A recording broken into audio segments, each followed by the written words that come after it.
नमस्कार, मी साक्षी पांचा न्यूज अनकटमध्ये आपलं स्वागत करते। दिवसभरातील काही महत्त्वाच्या घडामोडी पाहणार आहोत, मात्र त्याआधी हेडलाईन्सवर एक नजर टाकूयात। शैक्षणिक कार्यक्षमता प्रतवारीत कोल्हापूर जिल्हा देशात अव्वल। दिवसातून 17 तास अभ्यास करून यवतमाळची वैष्णवी नाईक बनली क्लास 1 अधिकारी। पंतप्रधानांनी आधी स्वतःचे दौरे आणि मंत्र्यांचे ताफे बंद करावेत, अंबादास दानवे यांची खोचक टीका। आणि नरेंद्र मोदींच्या आव्हानाला अखिल भारतीय हिंदू महासभेचा कोल्हापुरात विरोध। नमस्कार, हेडलाईन्स नंतर आता पाहूयात बातम्या विस्ताराने। शैक्षणिक क्षेत्रात कोल्हापूर जिल्ह्याने देशभरात ऐतिहासिक कामगिरी केली आहे। भारत सरकारच्या शैक्षणिक मंत्रालयाने जाहीर केलेल्या 2024 आणि 25च्या शैक्षणिक परफॉर्मन्स ग्रेडिंग इंडेक्स म्हणजेच शैक्षणिक कार्यक्षमता प्रतवारीत देशात कोल्हापूर जिल्ह्याने प्रथम क्रमांक मिळवलाय। त्यामुळे कोल्हापूरच्या शिरपेचात मानाचा तुरा रोवला गेलाय। त्यामुळेच आज जिल्हा परिषदेत मान्यवरांच्या हस्ते गौरव करण्यात आलाय। परफॉर्मन्स ग्रेडिंग इंडेक्स म्हणजे कार्यक्षमता प्रतवारी केंद्र शासनाकडून मॉनिटर केली जाते। याच्यामध्ये आपण एकूण 782 जिल्हे आहेत देशामध्ये। ह्या 782 जिल्ह्यांमध्ये सर्व राज्यांमध्ये कोल्हापूर जिल्हा पहिला 463 गुण मिळवून पहिला आलेला आहे। याच्यामध्ये जे मेन डोमेन आहेत ते लर्निंग आउटकम, त्यानंतर infrastructure facility, digital learning, governance process अशा पद्धतीचे मेन इंडिकेटर आहेत। ह्या मेन इंडिकेटर मध्ये इंडिकेटर वाईज गुण पाहिले तर सगळ्यात जास्त जे हे आहे ते लर्निंग आउटकमला आहे आणि लर्निंग आउटकम मध्ये आपल्याला 290 पैकी 222 गुण मिळालेले आहेत आणि बाकीच्या इंडिकेटर मध्ये पण आपल्याला चांगले गुण मिळालेले आहेत। खरं तर महाराष्ट्रातील एखादा जिल्हा देशात पहिला येणं ही ऐतिहासिक घटना आहे, कारण बर्नाळा जिल्हा हा जो पंजाब राज्यातला आहे तो गेले सलग 2018 पासून 2026 पर्यंत म्हणजे सलग 8 वेळा प्रथम स्थानावर होता आणि असं सलग 8 वेळा प्रथम स्थानावर असणाऱ्या जिल्ह्याला मागे टाकून आपण आज देशात पहिले आलोय। आपल्यासाठी ही खूप अभिमानाची गोष्ट आहे। पण बर्नाळा आणि आपल्यामध्ये फक्त 2 गुणांचा फरक आहे। आपल्याला 463 गुण मिळालेत, बर्नाळाला 461 गुण मिळालेत। आपलं जे टार्गेट होतं मिशन उत्कर्ष अभियान आपण राबवलं होतं, याच्यासाठी ह्या मिशन उत्कर्ष मध्ये 80% पेक्षा जास्त गुण मिळवणं हे आपलं टार्गेट होतं। आपल्याला 77% गुण मिळालेले आहेत, म्हणजे अजूनही आपलं जे काही टार्गेट आहे ते पूर्ण झालेलं नाही आणि ह्या टार्गेटसाठी काम आपण अजूनही करत राहणार आहोत। आता एक तर मी पीजीआय इंडेक्स बाबत सांगते। याचं नाव आहे performance grading index for districts. यामध्ये शैक्षणिक दर्जेबाबत सर्व गोष्टी ते तपासतात, म्हणजे त्यामध्ये आपला इन्फ्रास्ट्रक्चर, मुलांसाठी लर्निंग आउटकम्स कसे आहे, आपले गव्हर्नन्स प्रोसेसेस कसे आहे, एकंदरीत कॉम्प्रिहेन्सिव्ह असेसमेंट ते प्रत्येक जिल्ह्याच्या करतात। त्यामध्ये एकूण 782 डिस्ट्रिक्ट जिल्ह्यांपैकी जे पूर्ण राष्ट्रावरून त्यांनी सहभाग घेतला होता, त्यामध्ये यावेळी कोल्हापूर जिल्हा हे प्रथम क्रमांकावर आला आहे। हे कोल्हापूर जिल्ह्यांची पूर्ण एज्युकेशन टीमसाठी एक मोठी उपलब्धी आहे। यानंतर महाराष्ट्र लोकसेवा आयोगाच्या नगर रचना विभाग परीक्षेत यवतमाळच्या वैष्णवी विनोद नाईक हिने घवघवीत यश मिळवत अवघ्या 25व्या वर्षी क्लास 1 राजपत्रित अधिकारी पद मिळवलंय। त्या तयारी दरम्यान तिने सोशल मीडियापासून पूर्णपणे दूर राहत दिवसाचे 16 ते 17 तास अभ्यास केला। वैष्णवीचे हे यश यवतमाळ जिल्ह्यासाठी अभिमानाची बाब ठरली आहे। नमस्कार सर्वांना। आज MPSC टाउन प्लॅनिंग एक्झाम मध्ये यश मिळवून एक राजपत्रित अधिकारी बनून आज मी तुमच्या समोर उभी आहे। यासाठी मी स्वतःला अत्यंत भाग्यवान समजते। हे यश फक्त माझंच नाही तर माझ्या आई वडिलांचं, माझ्या बहीण भावांचं, माझ्या शिक्षकांचं आणि प्रत्येक व्यक्ती ज्याने माझ्यावर विश्वास दाखवला त्यांचा आहे। हा प्रवास सोपे नव्हता, अत्यंत संघर्षाचा, चढ उताराचा आणि मेहनतीचा होता। अनेकदा आत्मविश्वासही खचायला झाला, परंतु त्या काळात मी फक्त स्वतःच्या मेहनतीवर आणि स्वतःवर विश्वास ठेवला। स्पर्धा परीक्षेची तयारी करणाऱ्या प्रत्येकाला मी एवढंच सांगू इच्छिते की वेळ ही कठीण असू शकते, पण ती नेहमीसाठी नसते आणि यश हे कधी कधी आपल्याला उशिरा मिळतं, पण ते योग्य वेळेत मिळतं। त्यामुळे स्वप्नही मोठी ठेवा, संयम ठेवा आणि भरपूर मेहनत करा आणि स्वतःची तुलना ही कधीच दुसऱ्यांची करू नका, कारण प्रत्येकाची यशाची वेळ वेगळी असते, प्रत्येकाची वाट ही वेगळी असते। त्यामुळे तुमचा आजचा संघर्ष हाच तुमचा उद्याचा अभिमान बनणार आहे, हे नेहमी लक्षात ठेवा। माझ्या मुलीने आज जे यश मिळवलेले आहे तो क्षण माझ्यासाठी अभिमानाचा आणि भावुक आहे। तिने खूप मेहनत, संघर्ष, संयमाने हा प्रवास पूर्ण केलेला आहे। अनेक अडचणी आल्या पण तिने कधी हार मानली नाही। तिच्या जिद्दीवर, मेहनतीवर मला नेहमीच विश्वास होता। आई म्हणून माझं मन तिचं यश पाहून भरून येते. तिचं आयुष्य नेहमी आनंदी सुखी पाहूनच हेच माझ्यासाठी सर्वात मोठं यश आहे. यानंतर पंतप्रधान नरेंद्र मोदी यांनी इंधन बचतीसाठी नागरिकांना अनावश्यक प्रवास टाळण्याचं आवाहन केल्यानंतर आमदार अंबादास दानवे यांनी केंद्र सरकारवर जोरदार टीका केली आहे. पंतप्रधानांनी जनतेला काटकसरीचा सल्ला देण्यापूर्वी स्वतःचे दौरे आणि मंत्र्यांचे ताफे बंद करावेत असा टोला यावेळी दानवे यांनी लगावलाय. सामान्य माणूस आधीच काटकसरीने जीवन जगतोय. पाहूयात अंबादास दानवे काय म्हणाले. पंतप्रधानांनी आव्हान केलं याचा अर्थ 12 वर्षानं ते पंतप्रधान आहे आणि आता त्यांना असं आव्हान करावं लागतं. याचा अर्थ त्यांनी आपलं अपयशाची कबुली दिलेली आहे. आणि जर आपण असं करायचं ठरलं, जसं उदाहरणार्थ सोनं घेऊ नका म्हटलं, आज सोन्याचा व्यापार, सोन्याचं त्याच्यावर काम करणारे ज्वेलरीवर काम करणारे कलाकार, आर्टिस्ट, त्यानंतर रिफायनरीज, ह्या सगळ्या याच्यामध्ये जवळपास या हिंदुस्थानात 1.5 कोटी लोक काम करतात. यांचा रोजगाराचा काय हा एक मुद्दा आहे. पंतप्रधानांनी सांगितलं की प्रवास करू नका. पंतप्रधानच युरोपला निघाले. पंतप्रधान पुढच्या 2 महिन्यामध्ये जवळपास 10-20 देशाचा दौरा आहे. स्वतःचे प्रायव्हेट किती फ्लाईट्स घेऊन जातात. मुख्यमंत्री वेगवेगळ्या राज्याचे कसे दौरे करतात. मंत्र्यांच्या मागे किती मोठे ताबे. हे बंद करा ना. हे बंद झाले पाहिजे. मला असं वाटतं सामान्य माणसाला याच्याविषयी फार सांगण्याची आवश्यकता नाही. सामान्य माणूस ऑलरेडी काटकसर करतोच आहे. ज्या दिवशी मोदींनी असं आवाहन केलं त्यानंतर 2 तासांनी लगेच त्यांचा रोड शो झाला. त्यामध्ये शेकडो गाडी सहभागी होते. लोक सांगे ज्ञान आणि स्वतः कोरडे पाषाण अशा प्रकार तो आहे. हैदराबादमध्ये त्यांनी रोड शो घेतला, बेंगलोरमध्ये रोड शो घेतला. हजारो लोक त्याच्यात वाहनासह सहभागी झाले. मग ही पेट्रोल डिझेल ही त्याची नासाडी नव्हती का? म्हणून पंतप्रधानांनी हे सांगणं म्हणजे एक अपयश स्वतःचं कबूल करणं आहे. पंतप्रधान नरेंद्र मोदींनी केलेल्या आवाहनाला कोल्हापुरात अखिल भारत हिंदू महासभेचा तीव्र विरोध झालाय.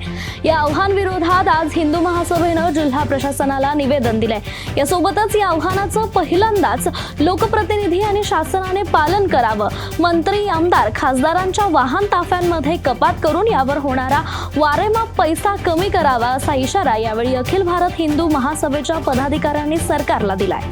नमस्कार. आज आपण अखिल भारत हिंदू महासभा पक्ष यांच्या वतीने जिल्हाधिकाऱ्यांना एक निवेदन सादर करण्यात आलं होतं. विषय असा होता की प्रधानमंत्री मोदींनी जे देशाच्या जनतेला आवाहन केलेलं आहे की सोनं कमी खरेदी करा, खाद्यतेल कमी वापरा, खाजगी गाड्यांचा वापर कमी करा व सार्वजनिक गाड्यांचा वापर करा, इलेक्ट्रिक गाड्यांचा वापर करा, अशा बऱ्याच गोष्टी त्यांनी सांगितलेल्या आहेत. वर्क फ्रॉम होम करा, खाजगी क्लासेस जे आहेत ते पण वर्क फ्रॉम होम करा किंवा ऑनलाईन करा. तर या सर्व गोष्टी प्रामुख्यानं आम्हाला एक त्यांना आव्हान करायचं आहे की प्रथम तिन्ही ह्या सर्व गोष्टी केल्या पाहिजेत.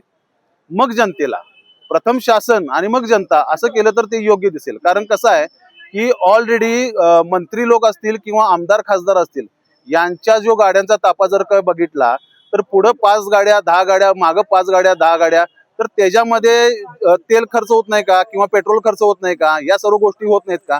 वास्तविक बघायला लागलं तर यांचे जे फंक्शन्स असतात, मोठमोठी जेवण वगैरे किंवा या ज्या सगळ्या गोष्टी असतात तर याच्यामध्ये खाद्यतेल वापरलं जात नाही का?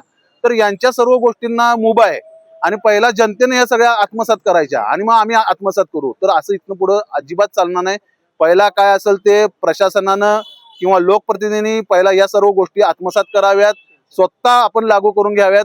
पुण्यातील बुधवार पेठ रेड लाईट एरियामध्ये फरासखाना पोलिसांनी मोठी कारवाई करत अवैधरित्या वास्तव्यास असलेल्या 5 बांगलादेशी महिलांना ताब्यात घेतलाय. कोम्बिंग ऑपरेशन दरम्यान ही धडक कारवाई करण्यात आली आहे. तर यामध्ये महिलांनी अवैध मार्गाने भारतात प्रवेश करून बुधवार पेठ परिसरात वास्तव्यास राहत वेश्या व्यवसाय करत असल्याची माहिती पोलीस तपासात समोर आली आहे. दरम्यान मागील 11 महिन्यातच पुणे पोलिसांनी पकडलेल्या बांगलादेशी नागरिकांची संख्या आता 94 वर जाऊन पोहोचली आहे. आम्ही झोन 1 अंतर्गत मध्ये कोम्बिंग ऑपरेशन घेतलं होतं. कोम्बिंग ऑपरेशन मध्ये सगळीकडे अवैध धंदे जे चालू आहेत त्यांच्यावर कारवाई करण्यासाठी, नंतर मग जे इलिगल ज्या पण गोष्टी होत असेल त्यांच्यावर कारवाई करण्यासाठी हा कोम्बिंग ऑपरेशन घेतलं जातं. याच्यामध्ये काल एक मोठी कारवाई ही करण्यात आली की बुधवार पेठेमध्ये जे कोम्बिंग ऑपरेशन चाललं होतं तिथे 5 बांगलादेशी नागरिक हे आम्ही या कोम्बिंग ऑपरेशन मध्ये शोधले. त्यांची पूर्ण घराची झाडाझडती झाली. त्याच्यानंतर मग त्यांचे डॉक्युमेंट्स वगैरे थरोली व्हेरीफाय केले गेले. याच्यामध्ये निष्पन्न झालं की ते बांगलादेशी नागरिक आहेत. भारतामध्ये त्या छुप्या रीत्याने बॉर्डर पार करून इथे शिरलेले आहेत. बॉर्डर पार त्यांनी वेस्ट बेंगॉलच्या एरियाजमधनं केल्या आणि तिकडून या पुणेमध्ये बुधवारपेठे एरियामध्ये राहण्यात आले. जसं आपण बघू शकतो की ही कारवाई आपली सतत चालू आहे. मागे पण आपण 18 बांगलादेशी नागरिक पकडले होते. त्याच्यामध्ये बांगलादेशी नागरिकांना इथे स्टे करण्यामध्ये जो मदत करणारा इसम होता सुमित चव्हाण, त्याला आपण शोधून काढलेले आहे. त्याचेही पुढचे काही आपण लिंक्स शोधून काढलेले आहेत. आता पूर्ण ओव्हरऑल त्यांचं काय रॅकेट आहे, कशा प्रकारे हे रॅकेट रन करतं, याच्यावर सखोल आमचा तपास अजून पण चालू आहे.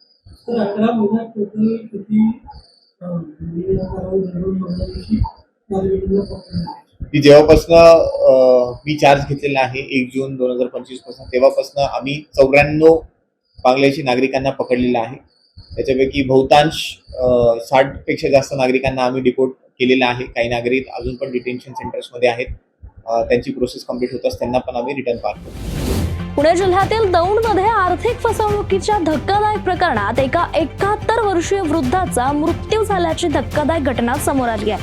फायनान्स कंपनीच्या नावाखाली पैसे आणि सोनं उकळून आरोपींनी वृद्धाला मानसिक त्रास दिल्याचा आरोप होता. तर याच प्रकरणी 13 जणांविरुद्ध गुन्हा दाखल करण्यात आला. काल दिनांक 11/5/2026 रोजी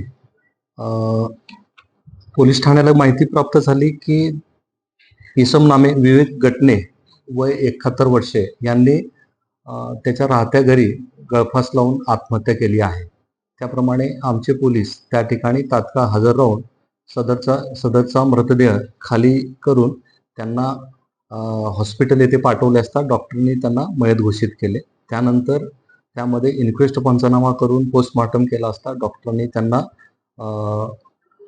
गळफास लावून आत्महत्या केल्याचे दिलेले आहे. त्यानंतर यातील राहत्या घराचा पंचनामा केला असता त्या ठिकाणी यातील मयत इस्मांनी त्यांच्या स्वतःच्या अक्षरामध्ये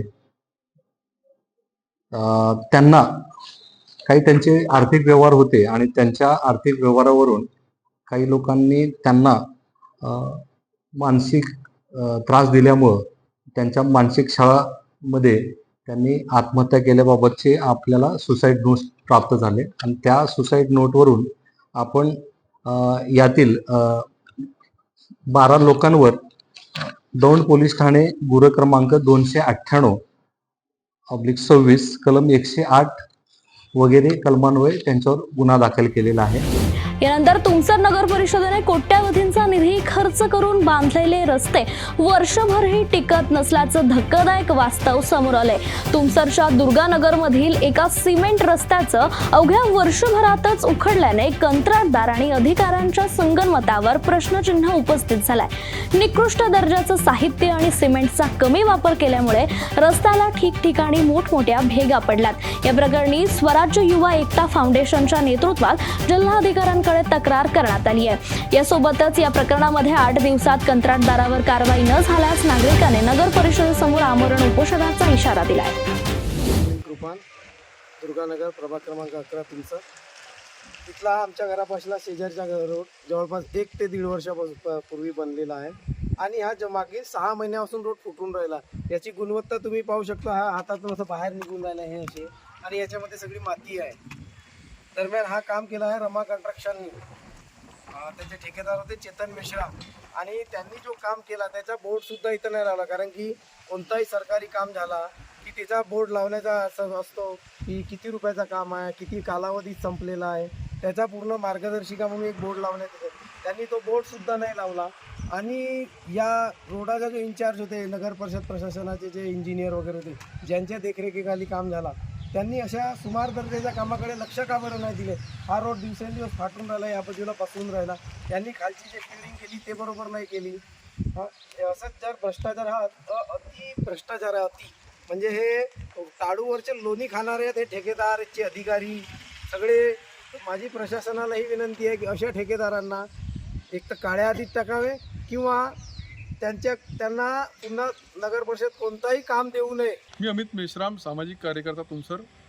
तुमसर शहरातील प्रभाग क्रमांक 11 दुर्गानगर येथील रस्त्याच्या बांधकाम एका कंत्राटदार रमा कन्स्ट्रक्शन या कंत्राटदाराने केले असल्याची माहिती स्थानिक नागरिकांनी दिली आहे। रस्ता पूर्ण इतका गॅप पडले रस्त्यामध्ये की कोणाच्या पाय हात जाऊ शकते आणि रस्त्याची गुणवत्ता जर बघितली तर रस्त्याची गिट्टी पूर्ण बाहेर निघत आहे। म्हणजे इतका मोठा भ्रष्टाचार झाल्यानंतर संबंधित नगरपालिकेचे अभियंता इथं येऊन बघत नाही आणि स्थानिक नागरिकांना इथं अपघात रोज अपघात होत आहेत। सिनियर सिटीजन आणि लहान मुलं खेळताना पडतात। तर अशा बेजबाबदार कंत्राटदारावर त्याला नगरपालिकेने एक तर काळ्या यादीत टाकावं किंवा नियमानुसार जे काय कारवाई करता येईल ते करावं आणि रस्त्याची क्वालिटी कंट्रोलच्या माध्यमातून तपासणी करावी, अन्यथा ह्या स्थानिक नागरिकांसह नगरपालिकेच्या समोर तीव्र आंदोलन करण्यात येईल। हे रस्त्याची गुणवत्ता तुम्ही बघा, हे रस्त्याचे बघा भेगा पडले मोठे मोठे, हे बघा हे काय, हे रस्त्याच्या असं असते का? हे स्थानिकांनी तक्रार केली आहे। तर त्या संबंधित कंत्राटदारावर कठोर कारवाई करावी ही आमची मूळ मागणी आहे या ठिकाणी। जालन्यात नशेसाठी वापरल्या जाणाऱ्या बटन गोळ्यांच्या तस्करीचा कदीम जालना पोलिसांनी पर्दाफाश केलाय। या कारवाईत मुख्य सूत्रधारासह तिघांना ताब्यात घेण्यात आले। यामध्येच गुंगीकारक गोळ्या आणि कफ सिरपसह सुमारे 25,000 रुपयांचा मुद्देमाल जप्त करण्यात आलाय। पोलिसांनी NDPS कायद्यानुसार गुन्हा दाखल करून पुढचा तपास सुरू केलाय।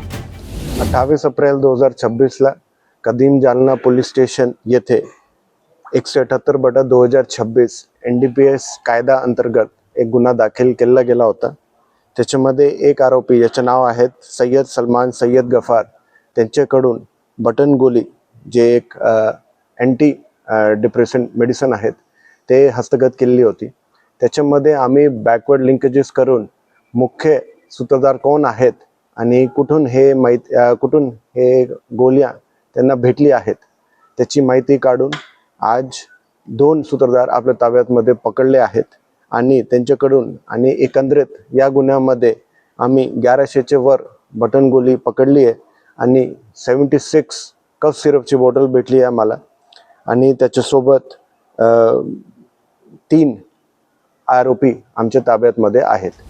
दौंड तालुक्यातील भांडगावमधील केंद्र सरकारच्या महत्वाकांक्षी जलजीवन मिशन योजनेचा बोजवारा उडालाय। तब्बल 4,99,00,000 रुपये खर्चून उभारण्यात आलेली ही नळ पाणी पुरवठा योजना सध्या अधिकाऱ्यांच्या दुर्लक्षपणामुळे पूर्णपणे बंद अवस्थेत आहे। कोट्यावधींचा निधी खर्च होऊनही ग्रामस्थांना पाण्यासाठी वणवण फिरावं लागतंय।